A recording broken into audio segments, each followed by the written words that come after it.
This is the total consumer debt of the United States of America. This is what me, you, and millions of others owe to banks, credit card companies, and other lenders. And while this number feels overwhelming, here's a different way to look at it. You know how it's always tempting to compare yourself to others to measure how successful you are? Well, today we are gonna do the same, but with debt. We are gonna see how much less screwed you are than everyone else. Now, is this the healthiest way to measure your financial health? Probably not, but we'll talk about that later. For now, let's just see if you're sinking slower than the rest of us, starting with America's special favorite, the credit card debt. So the average credit card debt per person in the United States is $6,730. That's right, $6,730 just from swiping for dinners, gas, groceries, and whatever ends up in the Amazon cart at 2 a.m. Now this doesn't sound so bad, but remember, that's just the balance. And the average interest rate on these cards is high, about 21.37%. That's a big deal for the 48% of cardholders that carry a balance from month to month at least once in a year.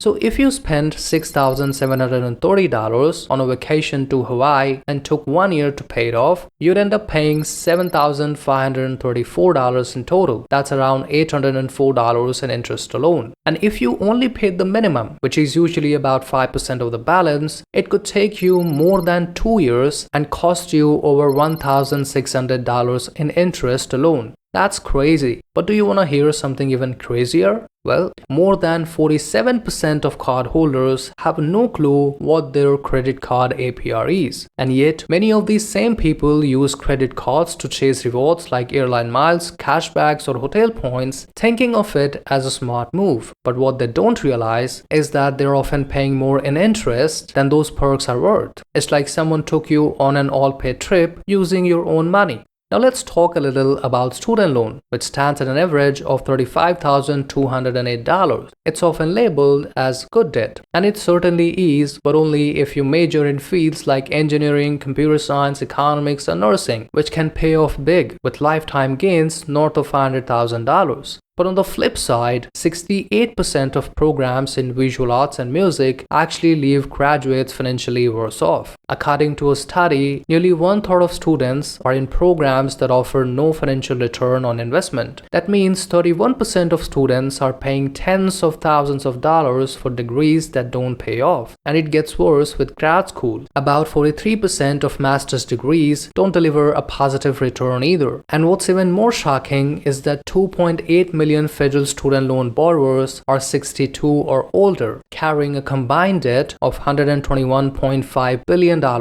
Yes, senior citizens are still paying off student loans. In fact, 114,000 senior citizens have already had their Social Security garnished for missed student loan payments. Now, before you toss your college degree out of the window and declare higher education a scam, take a look at this chart. It shows that if you didn't even finish high school, not only will you earn significantly less over your lifetime, but you'll also face higher unemployment. So education still matters. Just maybe don't go $80,000 into debt for interpretive dance. Be smart about the field you choose. Now, whether it's a good debt or a bad debt, reality is it takes a serious toll on your mental, physical, and emotional health. That's why it's not only important but urgent to pay off all your debts. And according to Harvard Business Review, one of the most effective ways to eliminate debt is the debt snowball method. It has helped hundreds of thousands of people break free from the crushing weight of debt, and it can do the same for you. If you use this strategy to plan your repayment, you'll build momentum, stay motivated, and become debt-free faster than you ever imagined. And this debt tracker is the perfect companion. It's designed specifically around the debt snowball strategy to help you take control, stay on track, and crush your debts once and for all. All you have to do is list your debts from smallest to largest balance along with their minimum payments and interest rates. And this tool will automatically generate a custom payment schedule showing you exactly when you'll become debt-free. You can even add extra payments and the entire schedule updates in real time, helping you see exactly how much time and money you are saving. You also get a debt tracker dashboard to visualize your progress, not just for each debt, but for your entire journey. And to make things super easy, you'll also get a user manual and a step-by-step video tutorial that walks you through exactly how to use this template. The link is in the description. Start today and take the first real step towards complete financial freedom. Now let's get back to the video. Next up, auto loans, the money we pour into shiny, fast, debt-generating toys. So the average car loan in the US is $24,297. Now sure, transportation is important. You gotta get to work, pick up the kids, and run errands. But what's baffling is that 1 out of every 5 new car buyers has monthly payments over $1,000. Yep, $1,000 a month for something that loses value faster than last year's iPhone. Now let's put that into perspective. If a household makes the US median income of $80,610, that $1,000 car payment is eating up 15% of their pre-tax income. And we are not even counting insurance, gas, or maintenance yet. That's a serious chunk of change for a rapidly depreciating asset. So it's definitely not a surprise that Americans owe $1.65 trillion in auto loan debt, making it the second largest pile of consumer debt after mortgages. And speaking of mortgages, they take the crown as the #1 consumer debt in the US, standing at a staggering $12.11 trillion. The average mortgage, however, is $252,505. That might sound like a massive number, and it is. But it makes sense considering a home is usually the biggest purchase most people make in their lifetime. And when it comes to chasing the dream home, many don't hesitate to sign on the dotted line for a 6-figure loan. On top of it, mortgages are often seen as good debt because homes tend to appreciate in value. But here's the twist. The long-term inflation-adjusted return on US housing is only about 0.4% per year. That's less than what some saving accounts offer without locking you into a 30-year contract. And when you factor in maintenance, property taxes, insurance, and transaction costs, owning a home might not be the wealth-building strategy it's hyped up to be. And let's not forget, the house doesn't really belong to you until the mortgage is fully paid off. In fact, according to a real estate data firm, Atom, 2.7% of residential mortgages were seriously underwater, meaning people owe way more than their house is even worth.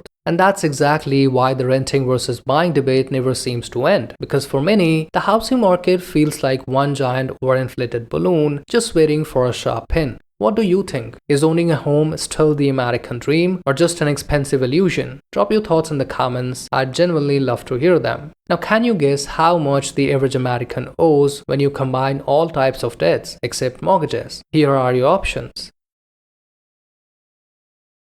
If you guessed B, you're right. The average American carries around $105,000 in debt, excluding the mortgages. That's 6 figures of liability weighing down the average household. Now tell me, does seeing this number make you feel like a financial genius for being below it? Or are you currently spiraling into existential crisis for being above it? Either way, here's the truth. Comparing your debt to others is useless when it comes to measuring your financial health. It's like bragging about sinking slower on a sinking ship. What actually matters is your net worth. It's everything you own minus everything you owe, aka your debts. So your first goal should be to get that number in the positive. Then grow it, nurture it, and add some zeros to the end of it. Because the ultimate financial win isn't carrying less debt than your neighbor, it's having none at all. So if you're in debt, make it your mission to pay it off. Use this template to create a clear, realistic repayment plan, take control of your finances, and start your journey towards becoming debt-free.